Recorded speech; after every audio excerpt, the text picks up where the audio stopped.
नमस्कार दोस्तों, मैं राजकुमार मौर्य प्रखर इंडिया यूट्यूब मंच पे आपका स्वागत है। उत्तर प्रदेश की 10 विधानसभा सीटों पर उपचुनाव होने जा रहा है। इस उपचुनाव को लेकर समाजवादी पार्टी से बहुत बड़ी खबर आ चुकी है। समाजवादी पार्टी ने 10 विधानसभा सीटों में से 6 विधानसभा सीटों के नाम फाइनल कर लिए हैं। 6 विधानसभा सीटें कौन कौन सी हैं, किनको समाजवादी पार्टी टिकट देने जा रही है, इस वीडियो के माध्यम से आपको बताने जा रहे हैं। सबसे पहले मैं आपको बता दूं, जो उपचुनाव होगा महाराष्ट्र विधानसभा चुनाव के साथ ही साथ उत्तर प्रदेश की 10 विधानसभा सीटों पर भी उपचुनाव होगा। तो समाजवादी पार्टी ने अपनी तैयारियां लगभग पूरी कर ली हैं। तो समाजवादी पार्टी के मुखिया अखिलेश यादव नवरात्र में अपने प्रत्याशियों का ऐलान कर देंगे। भारतीय जनता पार्टी से पहले ही समाजवादी पार्टी के प्रत्याशियों का ऐलान हो जाएगा। भारतीय जनता पार्टी अपना जब मन करेगा तब करेगी।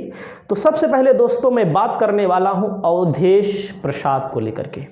अवधेश प्रसाद जो लोकसभा का चुनाव जीते हैं फैजाबाद से, अयोध्या जिले की फैजाबाद सीट से, और इनको लेकर के तमाम तरह की बातें होती रहती हैं, तमाम तरह के आरोप प्रत्यारोप चलते रहते हैं राजनीति में।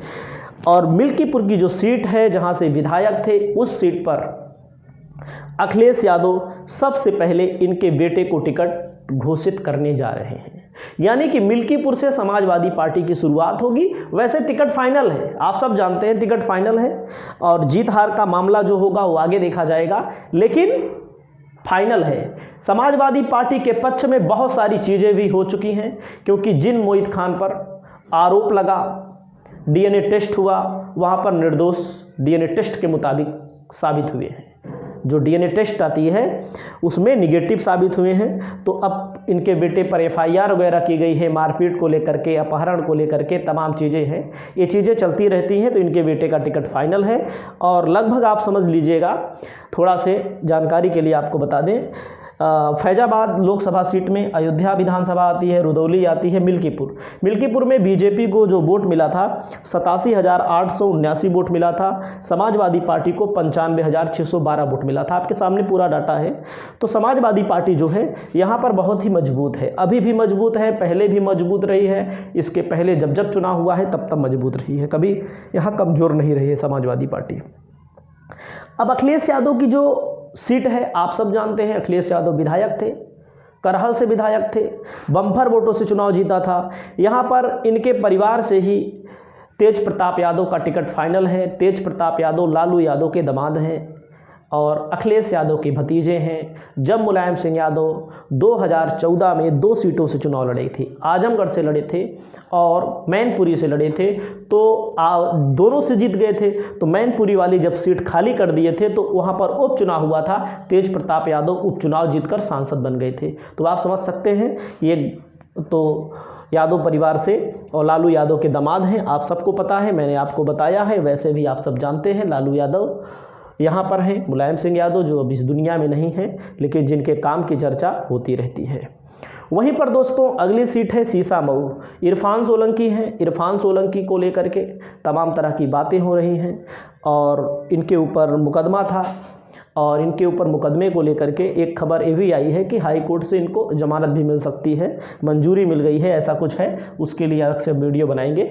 तो यहाँ पर मैं आपको बताना चाहता हूँ, इनकी पत्नी के ऊपर समाजवादी पार्टी ने भरोसा जताया है, यानी कि नसीम सोलंकी इनकी पत्नी है। सियासी पारी का आगाज करने जा रही हैं, पहली बार लोक विधानसभा का चुनाव लड़ने जा रही हैं। तो इनकी पत्नी का टिकट फाइनल है, उसमें कोई इफ बट नहीं है, टिकट यहाँ इनका फाइनल है। वहीं पर दोस्तों अगली सीट है, आप सब जानते हैं, मिर्जापुर की मझवा सीट पर मैं आपको बता दूं कि अनुप्रिया पटेल है। अनुप्रिया पटेल के सामने 2024 में लड़े थे रमेश बिंद, जो भदोही से भाजपा के सांसद थे। लोकसभा चुनाव के जस्ट पहले समाजवादी पार्टी में आए और इनको मिर्जापुर से लड़ाया गया और बहुत कम वोटों के मार्जिन से हारे हैं। अब आप समझ सकते हैं कि जो अनुप्रिया पटेल सबसे बड़ी नेता मानी जाती हैं उत्तर प्रदेश की इस समय, मान लीजिए एनडीए में, महिलाओं में, तो आप समझ सकते हैं कि उनको कड़ी टक्कर दी थी। लेकिन मझवा सीट पर 1700 कुछ वोटों से चुनाव में पीछे थे। तो मझवा जो सीट है दोस्तों, दावेदार बहुत सारे हैं। इनकी बेटी को टिकट मिलने जा रहा है, जिसकी संभावना पूरी है। रमेश बिंद 3 बार यहाँ विधायक रह चुके हैं। इनकी बेटी को टिकट मिलने जा रहा है, पूरी संभावना इन्हीं को है। वहीं पर दोस्तों अंबेडकर नगर की कटेहरी जो सीट है, लालजी वर्मा सांसद बन गए हैं, विधायक थे। इनकी सीट पर इनकी पत्नी शोभावती वर्मा का नाम आ रहा है, इनकी बेटी का नाम आ रहा है और यहाँ पर आप समझ सकते हैं कि इनका दबदबा है। अब 2024 के इस उपचुनाव में कौन जीतेगा आप लोग कमेंट करके बताइएगा। वैसे दावेदार और भी हैं, भीम निषाद भी टिकट यहाँ पर मांग रहे हैं, शंखलाल माझी भी टिकट मांग रहे हैं, लेकिन इनकी दावेदारी ज़्यादा मजबूत है क्योंकि जो नेता होते हैं लखनऊ में बैठे होते हैं, दिल्ली में बैठे होते हैं, प्रोफाइल चेक करते हैं। प्रोफाइल का मतलब होता है जिनकी प्रोफाइल लंबी चौड़ी होती है उनको टिकट मिलने की आशंकाएँ ज़्यादा बनी रहती हैं। तो आप समझ सकते हैं इनकी बेटी का नाम है छाया वर्मा, इनकी बेटी का भी नाम यहाँ पर सुर्खियों में है। इनकी बेटी एक बार जलालपुर से चुनाव लड़ चुकी हैं, 900 कुछ वोटों से चुनाव हार गई थी, तो आप समझ सकते हैं। लेकिन बीएसपी से लड़ी थी, सपा बसपा का वो था, गठबंधन नहीं था, सपा बसपा की लड़ाई थी। तो कटहरी सीट पर एक खबर और भी आ रही है, उस खबर में कितनी सच्चाई है आप लोग बताइएगा। कुछ पटेल भी विरोध कर रहे हैं, ऐसी वर्मा विरोध कर रहे हैं कि लालजी वर्मा को टिकट ना दे करके, इनके परिवार से ना दे करके और किसी वर्मा को दिया जाए।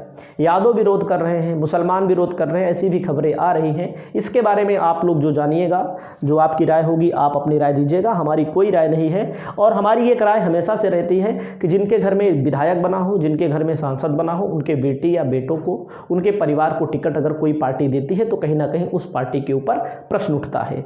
और बात रही अयोध्या अवधेश प्रसाद वाली बात, तो वहाँ पर थोड़ा अलग मैटर है। थोड़ा अलग मैटर का मतलब आप सब जानते हैं कि वहाँ पर अन्य प्रत्याशी टिकने के लायक नहीं है और कुछ लोग ये भी कहेंगे कि छोड़कर भाग गए हार की डर से, तो उस चीज़ों को भी मैनेज करना है। और रमेश बिंद वाले पर भी यही नियम लागू हो रहा है। अगर इस तरह का नियम लागू हो तो पार्टी के अन्य कार्यकर्ताओं को भी मौका मिलना चाहिए, एकदम साफ साफ बात है। अगली सीट है दोस्तों, अब आप समझ सकते हैं योगी जी कटहरी सीट के लिए, मिल्कीपुर सीट के लिए प्रभारी हैं। प्रभारी का मतलब एक एक बूथ पर पैनी नज़र है इनकी। और ये आप जान लीजिएगा कि बीजेपी के लिए कटहरी और मिल्कीपुर बहुत मुश्किल सीट है, लेकिन देखते हैं योगी जी निकलवा पाते हैं कि नहीं निकलवा पाते। कुछ लोगों का ये भी कहना है कि अगर उपचुनाव हारे तो मामला गड़बड़ भी हो सकता है। वहीं पर आप देख रहे हैं डॉक्टर शफीकुर रहमान बर्क, जो अब इस दुनिया में नहीं है। अखिलेश यादव ने इनको 2024 में टिकट दिया था। पिछली लोकसभा में सबसे उम्रदराज सांसद थे, सबसे ज़्यादा उम्रदराज सांसद थे। और आप समझ सकते हैं, और इनके पोते हैं, बेटे नहीं है, पोते हैं। शफीकुर रहमान के पोते जियाउर रहमान ये विधायक थे। समाजवादी पार्टी ने इनको लोकसभा का टिकट दे दिया। लोकसभा का टिकट दे दिया तो बम्पर वोटों से चुनाव जीत गए। जब बम्पर वोटों से चुनाव जीत गए तो समाजवादी पार्टी के ही पूर्व विधायक हाजी रिजवान इनका नाम है, 2 बार विधायक रहे हैं। इसके पहले इनकी लंबी चौड़ी प्रोफाइल है। लोकसभा चुनाव के जस्ट पहले इन्होंने बसपा को झटका दिया था, समाजवादी पार्टी के पाले में कूद पड़े थे और समाजवादी पार्टी इनको वहां से टिकट देने जा रही है। तो आप समझ सकते हैं दैनिक भास्कर की रिपोर्ट के अनुसार 6 लोगों का नाम फाइनल हो चुका है। हालांकि इसमें बदलाव भी हो सकता है। बाकी आपकी जो भी राय हो आप अपनी राय को बताइएगा। नमस्कार।